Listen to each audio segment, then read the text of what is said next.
आपको मैं बताऊं 12 सितंबर 1949 को दिन 12 बजे में संविधान सभा में बैठक हुई, 13 को पूरे दिन बहस हुई और 14 सितंबर 4 बजे जो है अपराह्न में यह घोषित किया गया राष्ट्रपति महोदय के द्वारा कि नहीं, भारत की जो राजभाषा है वह हिंदी रहेगी और अंग्रेजी इसकी सह भाषा के रूप में मानी जाएगी और जानी जाएगी।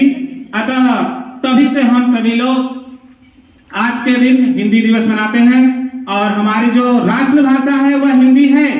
मानवीय रूप से हमारी राष्ट्रभाषा हिंदी है, लेकिन मौखिक रूप से और जहां तक लिखित रूप से कोई बात कही जाए किसी न्यायालय में, विद्यालय में, कार्यालय में, तो हमको शुद्ध हिंदी यानी राजभाषा हिंदी के रूप में लिखा जाना चाहिए। अफसोस इस बात की है, पीछे थोड़ा सा बच्चों को भी रखिए और अपने भी सतर्क हो जाइए। अफसोस इस बात की है कि जिस आंगन में आप पले बड़े हो, माना कि मैंने हरिश्चंद्र प्रसाद और कबीर के इलाके से हूं, लेकिन आप भी बाल कृष्ण शर्मा, नवीन, माखनलाल चतुर्वेदी, गजानन माधव, मुक्तिबोध, कठिन काव्य के प्रेत पूरे विश्व में उतना कठिन काव्य कोई नहीं लिख पाया, केशवदास और तो और सबसे प्रबल साहित्यकार कालिदास, भट्ट और भवभूत के खानदान से हैं। और अफसोस तब होता है कि 10 बार नहीं 100 बार जब मैं कुछ बताता हूं आप उसको नहीं समझ पाते, लेकिन आपको दूसरे शिक्षक या पहले के शिक्षक ने क्या बता दिया है आप उसी को रट लगाए रहते हैं। अफसोस इस बात की, अभी 3 या 4 दिन पहले पेपर परीक्षा हुआ है, प और ए स जोड़ आ, एक वर्ड विच्छेद आया था, सभी बच्चों ने पेशा लिख दिया। अनगिनत बार बताया क्यों लिख दिया, क्योंकि आप रूढ़वादी हैं, आप अपने उस परंपरा का निर्वहन कर रहे हैं जो आपके परिवार में, कहना तो उचित नहीं है लेकिन लोग बोलते आए, आप वही बोलते हैं, गुड मॉर्निंग मैम। अरे मैम और मैम में अंतर होना चाहिए, मैडम और मैडम में अंतर होना चाहिए। आप कैलाश जानेंगे तब के AI लिखेंगे, तो पहले आप शुद्ध हिंदी समझिए। अफसोस इस बात की है कि आप इतने वरिष्ठ साहित्यकार, विश्व प्रसिद्ध कामता प्रसाद गुरु को कौन नहीं जानता, व्याकरण के पाणिनि कहे जाने वाले, जिनकी रचना से पूरा भारत जो है शुद्ध बोलना सीखा और व्याकरण के द्वारा हम जो है लिख पढ़ रहे हैं, चल रहे हैं, अपने दैनिक दिनचर्या काम को कर रहे हैं, उस इलाके के, उस जगह के आंगन के बच्चों को इतना संवारना पड़ता है। तो ये थोड़ा सा जो है खेल की बात है, लेकिन इसको आपको ध्यान देना चाहिए। तो ये हिंदी राजभाषा और हिंदी की उत्पत्ति की बात हुई। कुछ कतिपय लोग आज हमारी हिंदी कुछ प्रतियोगी भाषा, अगर कोई अंग्रेजी भाषा या दूसरी भाषा का पक्षधर है तो मेरा जो है उद्देश्य ये नहीं उनकी भावनाओं को मैं ठेस पहुंचाऊं, लेकिन उस समस्या से जूझ रही है। कोई टूटी फूटी भाषा में अंग्रेजी का उच्चारण करे, सबसे पढ़ा लिखा मेधावी उसको माना जाता है, और शुद्ध हिंदी में उच्चारण भाषण करने वाले व्यक्ति को कतिपय गणमान्य लोग गंवार के रूप में समझते हैं। ये हमारे देश की विडंबना ही कही जाएगी।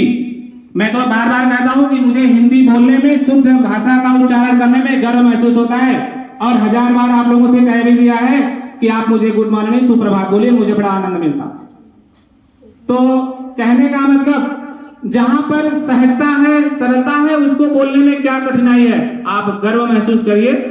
आज नहीं, प्राचीन समय से आप देख लीजिए, आज के लोग, आधुनिक समाज के लोग सोचते हैं कि हिंदी बोलना ये हमारे लिए कमाऊ विषय तो नहीं है। Aamir sir, Kuldeep sir, Vinod sir, सब लोग ट्यूशन पढ़ा रहे हैं, पैसा कमा रहे हैं, मैं नहीं पढ़ा। लेकिन प्राचीन समय से आप देख लीजिए कि हिंदी जितना विषय कमा सकती उतना दूसरा विषय नहीं पढ़ा सकता या कमा सकता। पूछिए क्यों? आज तक किस मैथमेटिक्स के विद्वान को 52 गांव उपहार में मिला, लेकिन आपके ही प्रदेश में केशव दास ने जब अच्छी रचना किया तो ओरछा नरेश ने उनको 21 गांव उपहार में दिया। राजा जय सिंह ने काली पहाड़ी नामक गांव बिहारी को दे दिया, और शिवराज बावनी भूषण लिखा जो है भूषण जी ने, तो छत्रसाल जो है राजा, उन्होंने 52 गांव, 52 लाख, 52 हाथी जो है उनको इनाम के रूप में, पुरस्कार के रूप में दिया।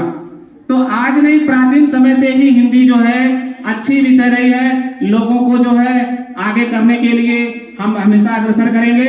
और देखिए, मीराबाई की हिंदी का पुरुषार्थ देख लीजिए। विकास सर नाराज होते होंगे कि उनका रसायन, या विनोद सर, उनके केमिस्ट्री का जो एल्कोहल था जो राणा सांगा ने पिला दिया मीराबाई को, और मीराबाई ने हिंदी की कविता से बैसो मेरे नैनन में नंदलाल कहते हुए सहर्ष स्वीकार कर लिया। अब मुझे लगता है रसायन भी पीछे हो गई हिंदी से। तो कभी भी हिंदी पीछे नहीं रही है। इसलिए जो हमारे शिक्षाविद, जो हमारे साहित्यकार, राजनेता ने यह सोच करके हिंदी के विकास को रखा और उन्होंने यह उम्मीद किया कि आने वाली जो भावी संतति है वो हमारे विकास, हिंदी के विकास को उत्तरोत्तर बढ़ाती जाएगी। इसलिए मैं उम्मीद करता हूं और पूरे भारत वासियों से यह अपील करता हूं आपके साथ साथ कि वे इसके महत्व को समझे, इसकी गौरव गाथा को समझे, एक दूसरे को बताए। और इसमें जो है भारत देश एक बहुरंगी देश है, इस भाषा के द्वारा हम अपने विचारों को एक दूसरे को बता सकते हैं, समझा सकते हैं। और इसी के साथ में एक संक्षिप्त बातें कहते हुए अपनी वाणी को रखेंगे कि किसी को सह दिया उसने, बहुत ही अच्छी पंक्ति है, मैंने लिखा इसको, कि किसी को सह दिया उसने, किसी को मात दे दी है, विधाता ने सभी को कुछ न कुछ तो बात दे दी है। हमारे काव्य सुनने की ललक जिसने लगा डाली, उसी ने काव्य रचने की मुझे सौगात दे दी है। इसी के साथ हम सभी विद्यार्थियों से, सभी शिक्षकों से, सभी भारत देश के लोगों से यह अपील करना चाहेंगे कि वे सभी हिंदी के सम्मान को बढ़ाएं, दिन दिनांतर इसकी गौरव गाथा को समझें और आने वाली संतति को प्रोत्साहित करें। जय हिंद, जय हिंदी।